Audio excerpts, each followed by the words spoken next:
Well, good evening, everybody. Good evening, you guys, and it's lovely to see you. Just before we get started, apologies.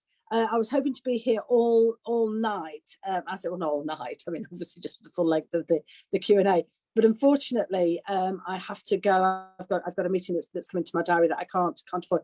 But Matt, you very kindly agreed to take over. So thank you for that. Just sort of quickly whiz around the table. We've got some Dionne coming in as soon as she can get on. And Dionne is doing some great work at Women's Work. I'm sure she'll tell us all about that. But just remind us, Matt, who you are, as if we need reminding. No, Councillor Matthew Holmes, Derby City Councillor, and I represent Mickleover Ward. Lovely to see you, as always. And then Magnus. Hi, I'm Magnus Harrison. I'm the Interim Chief Exec at UHDB. Well, look, really lovely to see you. Lovely. And Dionne, I think you're nearly here. It's like, oh, look, there's the vision. Hiya, how are you? Hi, I'm fine, thank you. Sorry I'm late. Few technical problems. Okay. Don't worry. Dionne, did you just quickly want to say who you are, and then we'll get going? And I've given my apologies, I can't stay all night. Yeah, so I'm Dionne Reid. I'm the CEO of the charity called Women's Work, based here in Derby. So working with a lot of social issues that we are faced with, including domestic abuse, offending behaviour, and child separated family contact. So lots of social emotional support. And you do great work, Dionne, and thank you for all that you do. I've been to visit you a few times, as you know, and it's just for every time I come, I'm humbled by the amazing work you and your team do. So thank you. So what I'm going to do is, unfortunately, I have to leave about 10 to, but we're just going to have a bit of a chat. And I think the first thing that I'd like to start with, if I may, just very quickly, is something we know that it's sort of Ovarian Cancer Awareness Month, and there's been lots of things I know that I've been doing, and obviously, it's really important. But Matt, I'm going to come to you first. Really important about this. I mean, what are your views on what we need to do, and how would you encourage people to get checked? I think there's a wider issue here, isn't there? We're coming out of the pandemic. We have. I mean, Magnus will tell you, and Magnus is my interim boss as well, because as you know, I work at the trust. I've done for 21 years now, coming up. But it's about, I suppose, making sure that you get things checked early. If you have anything, whether you're a man, woman, whatever, you need, if there's, get regular health checks, and also if you feel there's something wrong, you need to go and seek that sort of advice and get things checked up very early. I think that's really, really important. And I think what I would say, I mean, I'm not a medical person. My role at the hospital is a technical behind the scenes role, but especially now we're coming out of the pandemic, you need to make sure that you're looking after yourself and get those checkups, because the earlier things can be highlighted, the more chance that they can be resolved in a positive way. So whether, whatever the issue is, regular checks, don't be afraid to speak up and go and see someone about it, whether it be a doctor or whatever. And that would be my advice, Amanda. Yeah, and it's really wise advice, Matt. I mean, I'm going to come to Dionne next, and then to Magnus. But it's. I mean, I don't know how you feel, Dionne, but when I'm talking to other women, sometimes they find the thoughts a little bit difficult, and I just wondered what your views were, really. Yeah, it can be quite challenging, and I think historically as well, women of Caribbean descent often have that issue present quite regularly, and I think a lot of it's similar to smear tests. Women find them quite uncomfortable and tend to put off doing those things. Another challenge of recent time as well, I think, is people are, although it's really challenging to get into a doctor's surgery now, from the women that I've been speaking to, the waiting, and when you have to wait a long time to get to that next step of even just a consultation with your doctor, I think sometimes it puts people off persisting with things that maybe they should get attended to, but because of the difficulties people are facing. And I think there's a slight element of mistrust as well at the moment. People are still quite weary because of COVID about going to see their GPs. And so all those factors mixed together with a reluctance anyway to have those parts, examined, I think just really puts a great amount of pressure on any sort of public health message that we might be trying to get across right now.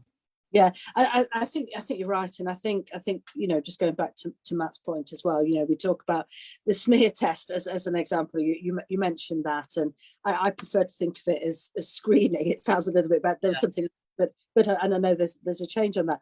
But it's not just really. There's obviously other cancers as well that you can get. That really, prostate cancer is something I'm thinking of, and it's about having these tests. And I hit 60, and one of the great delights, well, when you hit 50 you have breast screening, which you go to, and then 60 it's bowel screening as well, and it's the NHS does great things on that actually. But as you say, there are lots and lots of challenges, and I wonder, Magnus, whether what from an NHS point of view, what are you guys doing to help, and what are your views on this? Just start with ovarian cancer, and this is with my doctorate hat on rather than my chief exec hat on. It's a really, really difficult condition to diagnose, and the symptoms are really quite non-specific.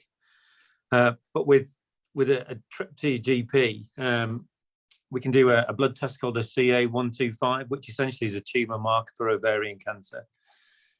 Then you have an ultrasound scan, even if it's just a baseline ultrasound scan at that time, to rule it out. They're two fairly non-invasive things that will happen with ovarian cancer. And the symptoms to look out for, if you feel full quickly, so you're eating and you feel fuller than normal, noticeably so, or if you've got a loss of appetite or pain in your tummy, or you get a bloating or increased size of your lower tummy, or if you're weeing more often, then it's worth thinking about that. More so if you're over 50, and more so if you've got any family history or personal history of breast cancer and or ovarian cancer. And just you're going to have to persist with your GP. Completely see where Dionne's at with this. I think it is difficult at the moment to see face to face. Quite a lot of what I've just said could be organised with a telephone consultation. There's no amount of abdominal examination or other examination that's going to help make a diagnosis. It's going to be an ultrasound scan and a blood test. But just to come back on what Matt said, Matt's absolutely right. What we've seen through COVID is people delaying wanting to go and see GPs, and we're seeing a delayed diagnosis in quite a lot of cancers, which leads, we think, probably to a worse prognosis. It's difficult to say within a couple of years what difference that will make, but it's getting in early that's really important. No, absolutely. And I mean, it's great with your doctor hat on, as you say, and I'm thinking with anything actually. I know it's difficult sometimes to see a doctor, but I sometimes hear, and I'm thinking of my auntie, and she sadly died last year, but she didn't like to bother the doctor. And I remember, sort of pleading with her, please go and see if there's something that would help your breathing, or go and see if there's something that would help, etc., etc.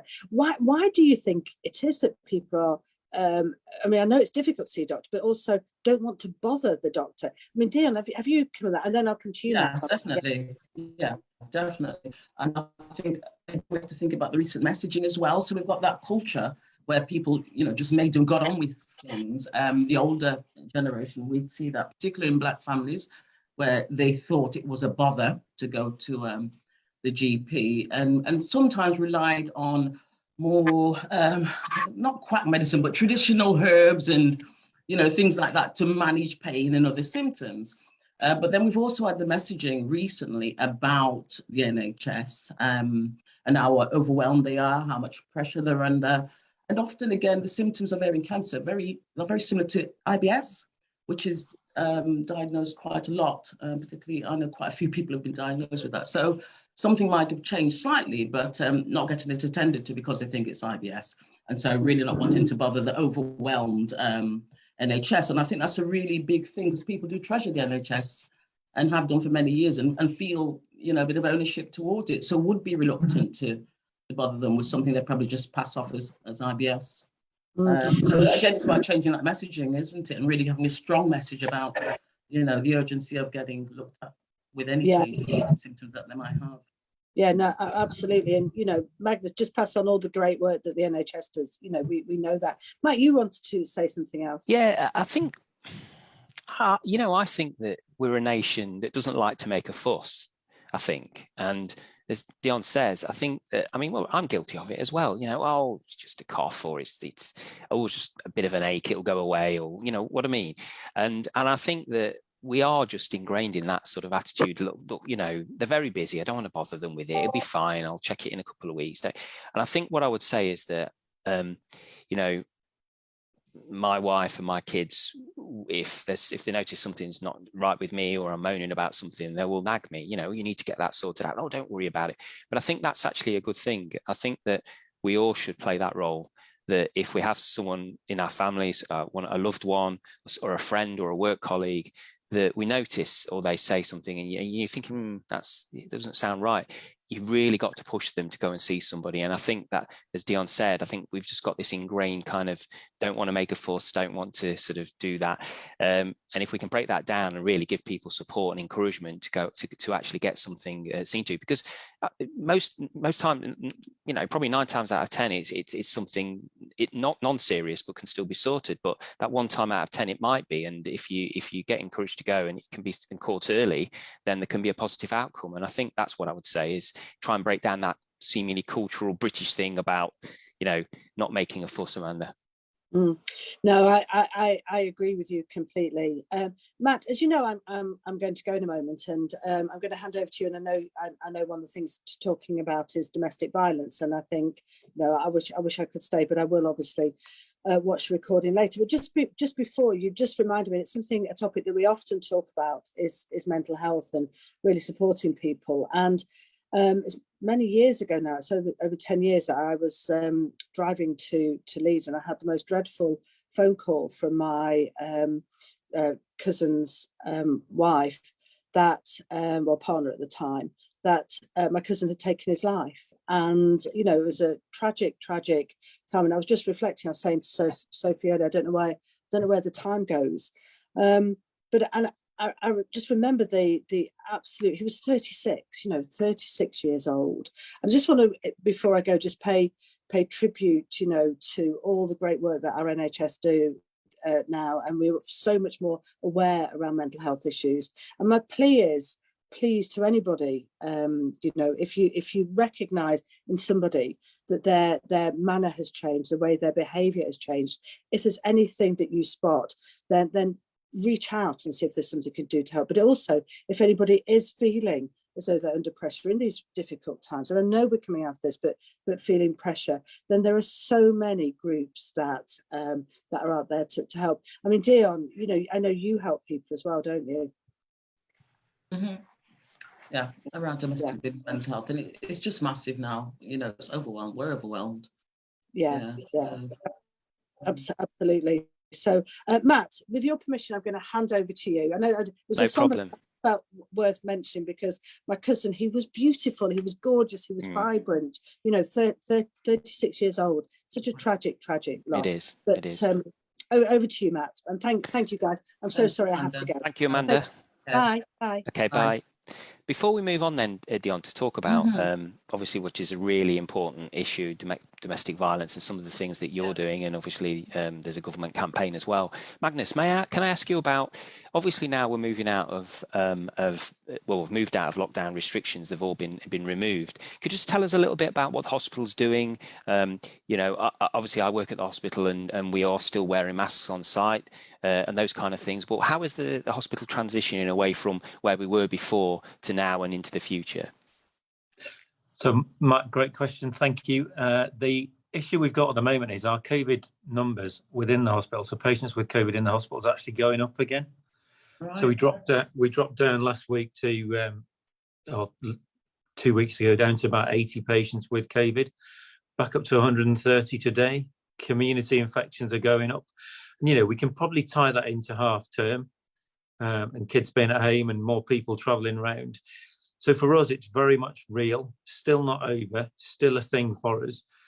Nationally, we'll get a set of guidelines from the UK Health Security Agency telling us what we can and can't do, or what they would advise us to do with infection prevention and control. So right now, we're going to continue wearing masks. We'll still have social distancing in place. Visiting's still going to be a little bit tricky, and you know, we've got ways of picking out folks that we need to allow in to see family. But it's no real change at the moment, Matt. So, Magnus, could I just ask then, what impact do you think the vaccination scheme has had on numbers, if any? So what I can tell you is the patients we're seeing in ITU, and thank God there aren't many now with COVID, the vast majority are not vaccinated. Right. And if you have been vaccinated twice or even with the booster, what we know is if you get ill with it, you're less likely to spread COVID. You're less likely to get properly sick with COVID, and your length of stay, if you do come into hospital, is going to be a lot shorter. So even though it doesn't stop you getting it, it modifies disease progress for those that have been vaccinated. And I think that it's a very good point, that is, isn't it? Because early on, there was a lot to learn about COVID, and quite rightly, there was a reaction, which you look back now and it seems unreal, really, what we had to go through as a community and as a nation, and obviously worldwide as well. And it's hard. You can start to sort of forget why we did that. What was it? Did it need to be so extreme? But then you realize that between then and now, obviously we've had the vaccine, which has really transformed the situation. Without the vaccine, we'd have been in a real mess. And I know, working within the hospital, that it was under severe pressure, like many other hospitals, because obviously it was a case of how do we treat this, but also, you know, it was just the infections were just exponential. So the vaccine, for me personally, this is my personal view, was just amazing. The whole effort behind that, and I, for one, working at the hospital, you know, was thankfully sort of quite an early person to get to the vaccine, and I had no qualms whatsoever. And for me, it's been a game changer to allow us to move out of you know, seeing the sort of scenes where, you know, hospitals would be overwhelmed. But it's quite right, Magnus, it hasn't gone away. It just means that it doesn't stop you necessarily catching it, but most of the time that your symptoms will be a lot milder, won't they? And it won't end up with you into ICU. But if you don't have the vaccine, the chances of you ending up in a hospital bed, or worse still in ICU, are far, far higher. So the message must be, of course, it's not too late to get your vaccines, and please do. I think we've been saying that on the Q&A for 2 years. Well, whenever the first vaccine was came through, I think it must be a year ago now. Was it, Magnus, when the vaccine started? I can't remember. December the 8th, 2020. There you go. I was in there right. Yeah, it's just flown, hasn't it? But so it hasn't gone away, is the message, isn't it, Magnus? And we still need to be mindful of that. Yeah, absolutely. Great. Dionne, so can you tell us a little bit about the work that you do at Women's Work? Because I know I've read a bit, I learned a little bit about what you do, and obviously read about what you do, but I know it's absolutely amazing. But if you could just you have visitors, Matthew. you have visited Women's Work many years ago. Yes, I remember. I remember, and it was amazing, and it's great you're still around. I know you're going from strength to strength. So just for people out there, just sort of, if in a way that would obviously give them an idea of if they are going to reach out to you, what kind of thing that you can help them with. So gosh, we've got a number of projects. You know, the main focus of Women's Work is to support women and families. And so what I'd really like to make clear is we're not just there for women. We do support men within the family unit and children. So, you know, we have a domestic violence course. That's the Freedom Program that we deliver. We deliver counselling. So we've got got about 10 counsellors now on site delivering counselling. And the thing with our counselling is there's no cost, and generally there's a shorter waiting list to get counselling, and we also deliver counselling service for a longer period. So, you know, you could get a course of counselling for up to 30 weeks if required. We also now have a family contact centre, and so that enables families that are separated to come on site and have supervised contact or supported contact with children that they're not living with.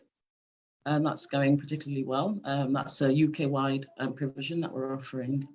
We also have our offender project. So that's a project we run in conjunction with the MOJ, and that's working with female offenders. So MOJ, Ministry of Justice. There we go.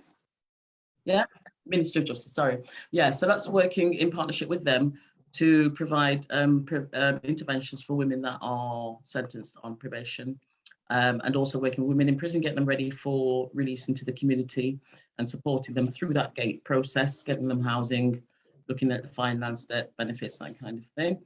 And then we have our host of therapeutic workshops. So we have yoga, we have arts and crafts weekly, we have a parenting course that we deliver, calm your mind, health and well-being, and they're run by counsellors again. For group therapy, we have a grief therapy session once a week, and we also deliver most of our programs online, so we can reach a wider audience remotely if they can't actually get into the centre. And so it's a whole host of wellbeing initiatives that we deliver for people. The referral process into women's work is quite straightforward. And, you know, one of our key values is never to turn a vulnerable woman away. And what we find is we'll get referrals for lots of things that aren't necessarily project related, but we just try and support women to build confidence, emotional resilience, and just better able to manage, you know, the challenges that they face in life. Brilliant. So obviously you're busy.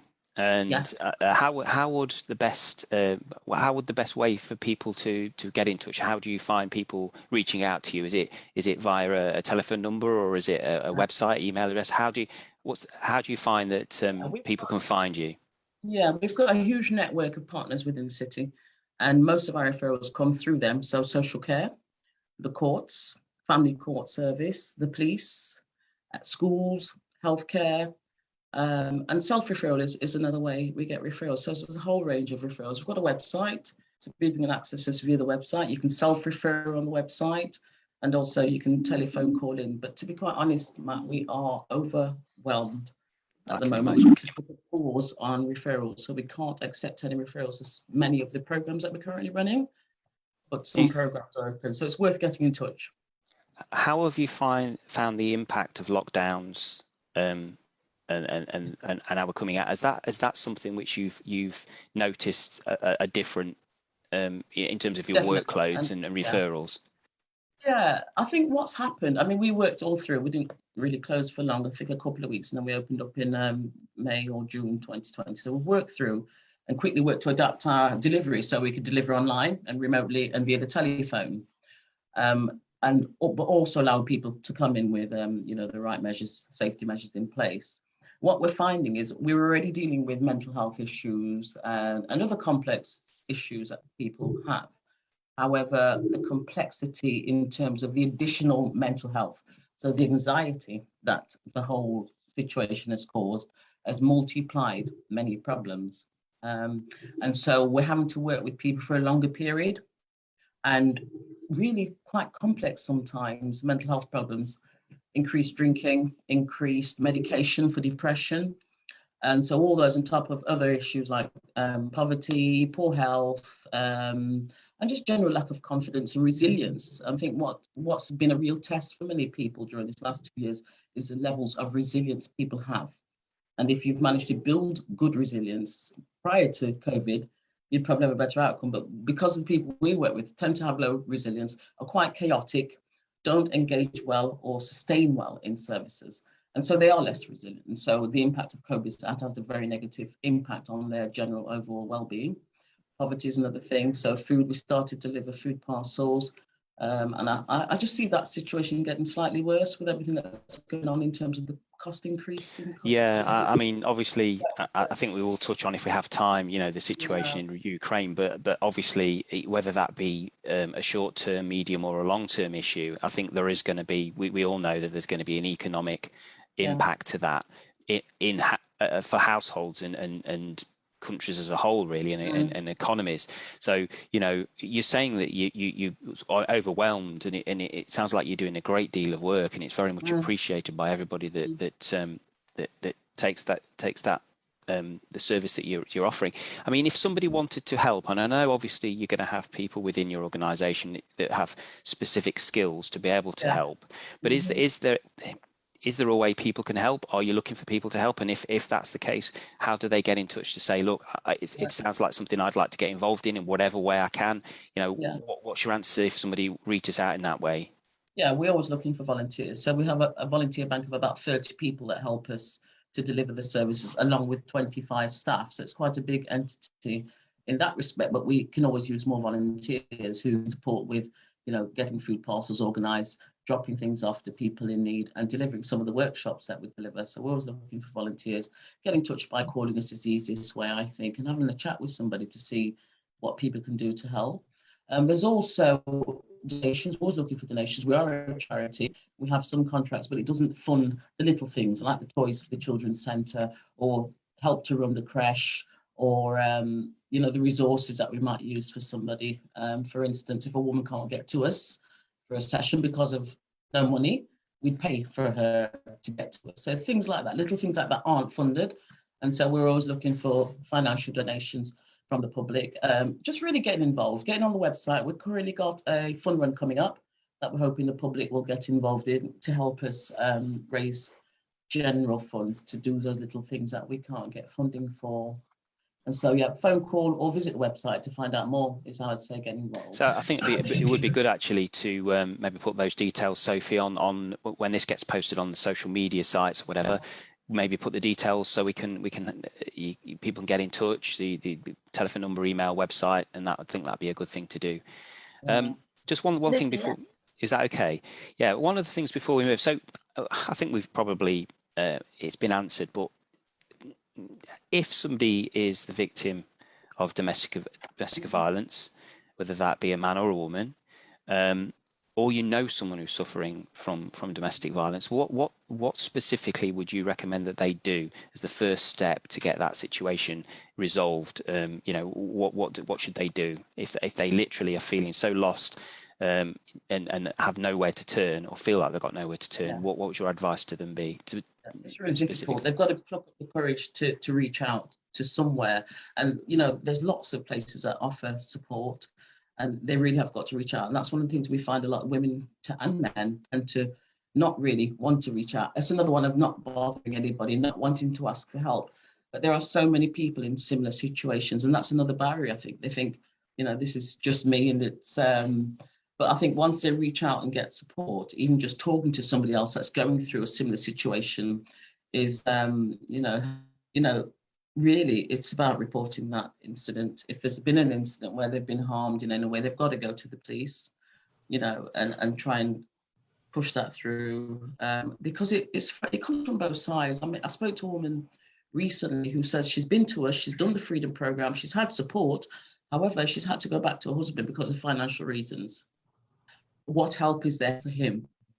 So I think as a society, we've got to give that attention to both perpetrators, whether they're men or women, and as well as victims. There's got to be an equal investment in that if we're going to break the cycle and change behaviour, because that's what it's about. We can empower women to recognise signs of abuse, support them if they're experiencing it, support them to report it.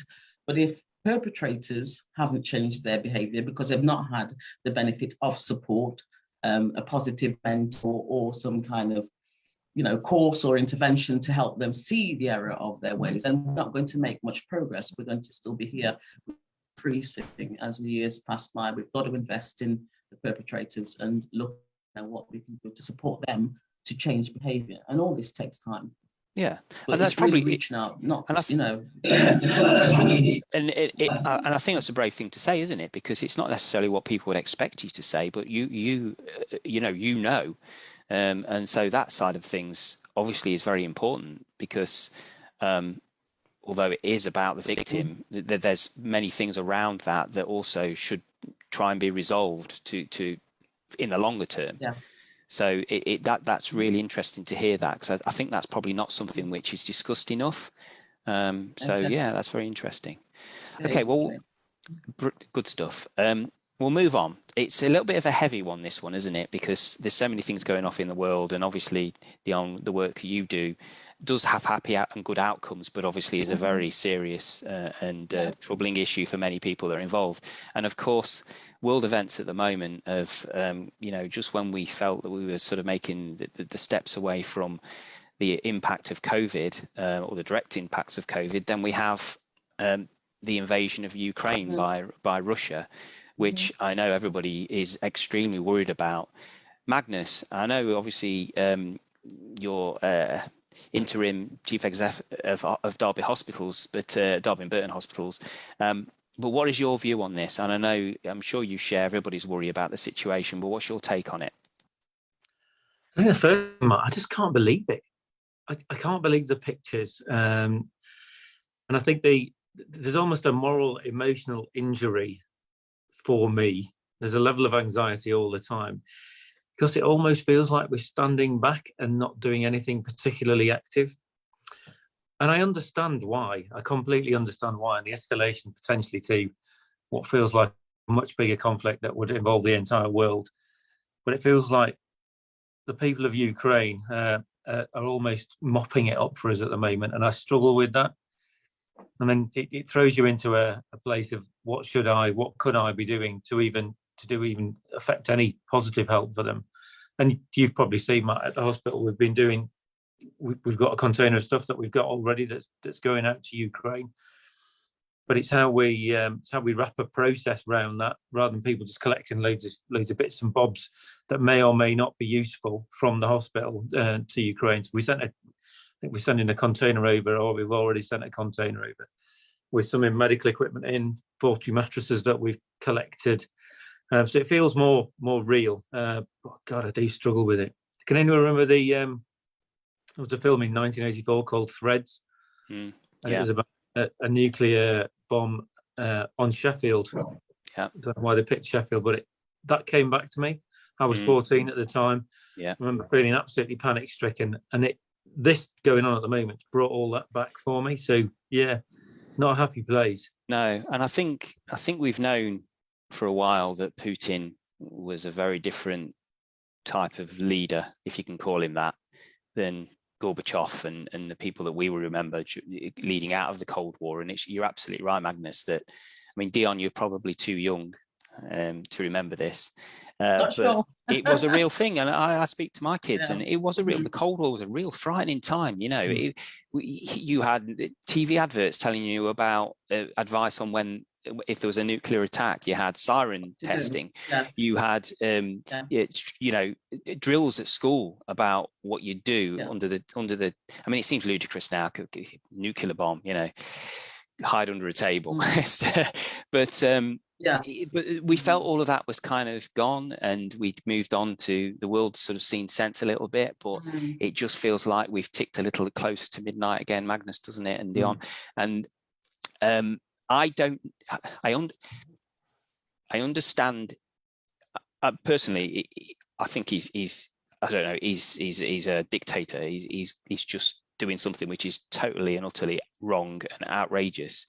I can only think that he's doing it as a tactical thing, and he thinks that he needs to do it for some reason because he doesn't want to see NATO expanding and Ukraine join NATO.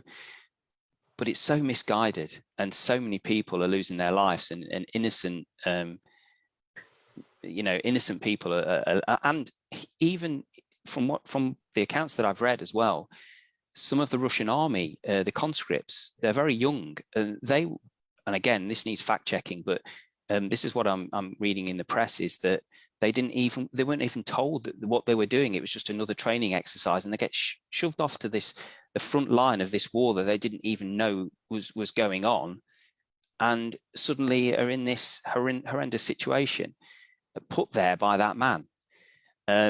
And I don't know where we're going to go with this. It's seemingly that Ukraine are really putting up a fight, and they are being supported by the NATO countries, but not directly, as Magnus has inferred, because that would really escalate things to a very dangerous position. But I don't know where we're going to go. What's your take on it, Dionne? I mean, what we're seeing is heartbreaking on the news, but what's your view on where this goes and how we resolve it? I don't think as individuals we can have much impact on what happens, and so I'm inclined to just really ask people to stay calm as possible and to mind their health and well-being and mental well-being. Too much of this bad news and this scaremongering was attached to the whole narrative as well, and I think that's partly for some of the mental health issues that we've seen as a result. And so really just trying to stay calm, collected, and those people that are put in place to manage our international governance, let them do their job, because they're the experts. They know what needs to be done, and as individuals we can do little bits like collections, but I don't know how much that will have an impact on the overall outcome. in terms of resolving the issues that's been going on. I don't think it's a sudden war. I think there's probably been a lot of background stuff that we're probably not that party to.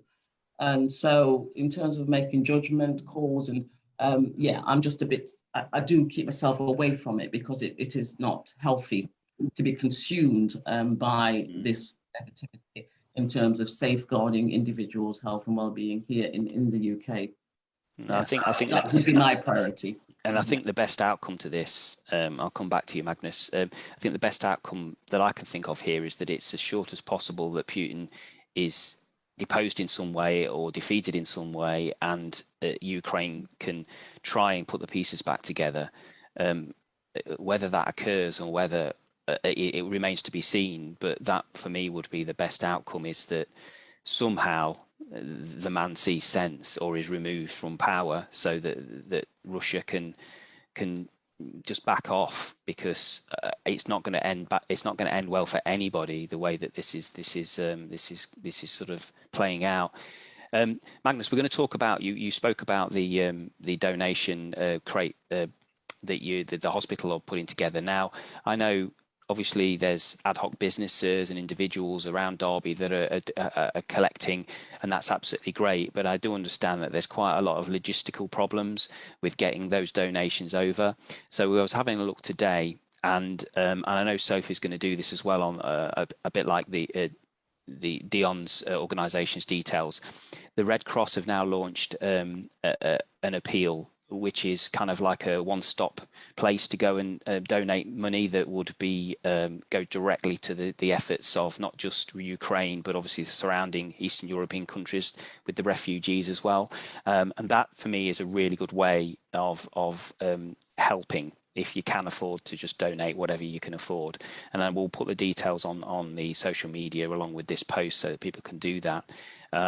So yeah, Magnus, I mean, it's absolutely fantastic, isn't it, with the hospitals doing this? Have you, logistical wise, how is that crate getting over to where it needs to be? Have you got that organised yet? I knew you were going to ask me that. So Matt, you'll know Paul Brooks, who's our Director of Estates and Patient Experience. Yeah, I spoke to him yesterday. He's just one of those fellas who makes things happen, and no doubt that's why he's Paul Brooks MBE, because he's making it happen, and he's worked out how we get a container over there. No idea how though, Matt. And that's it. I mean, and again, Paul is a great leader, as you are, Magnus, and I'm sure he will be in the future. And it's great that when needs must and things happen like this, that large organisations that do have, you know, a lot of people and a lot of clever people working within them can work these things out. So that's absolutely fantastic to hear. Dionne, have you heard of any local organisations or businesses that are specifically asking for donations at the moment? Yes, I've read of few. Yes, yeah. So yeah, people will do what they need to do. Absolutely, and the point is, it's making sure that the donations actually get there. I think that's one of the challenges, isn't it? Yeah. I think I've heard a couple of some feedback from some people that started collecting very early on and were very, very much overwhelmed, and that's the danger that you know, things can be sitting in storerooms and not get where they need to get to, which is my point about the donations to the Red Cross. It does seem to be a really good idea, as well as specific medical drops and things like that the hospital organising. I think it's the way forward. Right, in lighter news. Well, it's sort of lighter news because it's a little bit depressing because we all want to see a resolution to this. But Derby County Football Club, the ongoing saga. Now, obviously, we know that. Actually, Sophie, how are we on time? Are we running out of time? Have we got a couple of minutes? Just want to check before I launch into this one. Couple of minutes. Couple of minutes, right? So, Derby County, I suppose new owners absolutely essential, and it means so much to the city. Big question though, Magnus. Can we stay up? Yeah. So I shouldn't be really sharing this, but we have our executive meeting every Monday morning, and we have 3 very, very fervent Derby County fans as part of the executive team. And Sharon Martin, who's our Chief Operating Officer, was going through the fixtures for Reading, and I was struggling to understand why we were going through the Reading fixtures, and then it all becomes clear because they're the next team. So Derby are 5 points behind. And I'll tell you what, if Wayne Rooney and the team pull it off, you know, fair play. I think it can be done. There's a sneaky bit of light at the end of the tunnel for me. Dionne, what's your view? We need to stay up. That's what I like to say. We need to. Derby needs to. Yeah, Derby needs it. Yeah, the goal that they score. If you get a chance, go on to, I think it's Sky Sports, and there's also a Channel 5 EFL thing.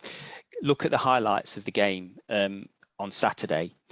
The goal that Derby scored, one of the goals that Derby scored, was absolutely world class. It was unbelievable.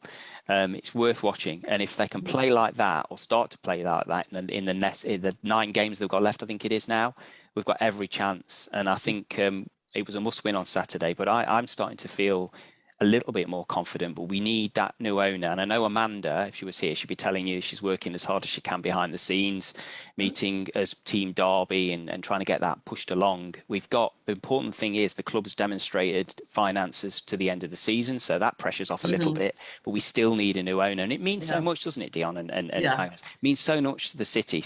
It's not huge, just a football club, it's bigger than that. Yeah. So, I think we're all behind the team, and fingers crossed. Sophie, I think we've run out of time. Yeah, we are out of time, but thank you very much, everyone, for joining us. That's brilliant. So once again, thank you very much, Magnus. Yes. It's been an absolute delight. Dionne, you're more than welcome to come back as well. It's been brilliant to hear all about your work. Thank you very much, and we'll see you again soon. Take care, everyone. Thanks. Bye, Sophie.